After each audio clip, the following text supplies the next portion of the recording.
Hey, what's up everyone, and welcome to the School of Personal Finance. In this video, I'm going to walk you through how to create your own net worth statement. So now this is the second step in my Mastering Your Family's Finances video series. So each week I'm going to put out a new video in this video series. Last week we did how to create your cash flow statement. If you haven't watched that one yet, go back and watch that one first. This week, we're doing your net worth statement. And then next week, I'm going to show you how to take the two of them and analyze your current situation so you can see what your next steps are and what you should be doing going forward to improve your finances. All right, let's get to it. So now your net worth is simply your assets minus your liabilities. So let's define what those things mean before we jump into it. So an asset is something of value that you own. So many consider your house an asset if you own your home, or your 401k is an asset. IRAs are an asset. We're going to go by the traditional definition in this example and just show for an asset things that you own that have value that you would be able to sell and get money for. So we're not going to include things like, your wardrobe or the furniture in your house. It's really just assets that are financial assets that you'd be able to use to live on or to generate an income from. And then the liability is a financial obligation that you owe. So like a loan or a credit card, it's money that you have to pay back to an institution or to an individual.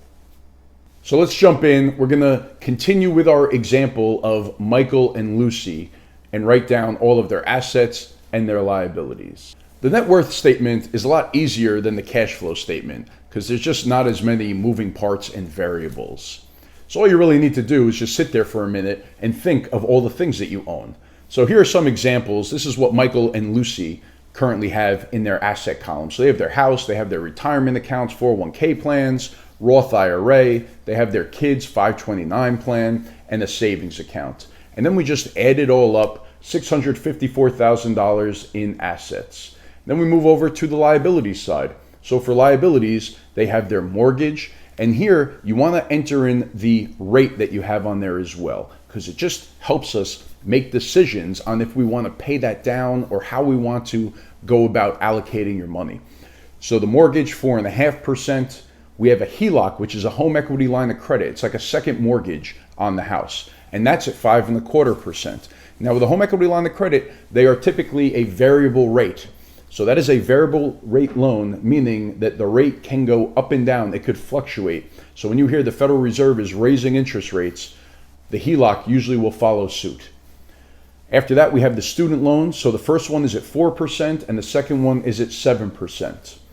And then we have a Chase credit card that's at almost 19% that they owe $15,000 on.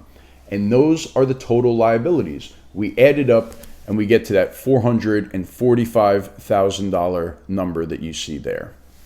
And then to find your net worth, all we do is simply take your assets and subtract out your liabilities, and that is your net worth. So in this example, they have a net worth of $209,000. Now, if you are just starting out in life, there's a good chance that you have a negative net worth. And that is because of student loans, because of college debt that is so burdensome these days, where you might not have any assets yet, but you owe money to pay back your education. And that is fine. If that's you, you are not alone. It's just a starting point. You need to go and build from there. But don't feel bad if you have a negative net worth, because believe me, you are not alone. All right, so that's it for net worth statement. Hopefully you found this one helpful. So now once you've completed your net worth statement and your cash flow statement, you start to get some clarity. I call this turning the lights on. You now have an overall picture of your financial situation, and you can start making decisions based on that information. So in next week's video, I'm going to walk you through exactly how I would analyze this couple's cash flow statement and net worth statement and give them some recommendations and just share my thoughts of what I think that they should be doing now going forward. So thanks again for watching. I'll see you next week. Make sure to hit that subscribe button. If you've not subscribed to the channel yet, hit that like button if you've enjoyed this video. See you next week. Thanks.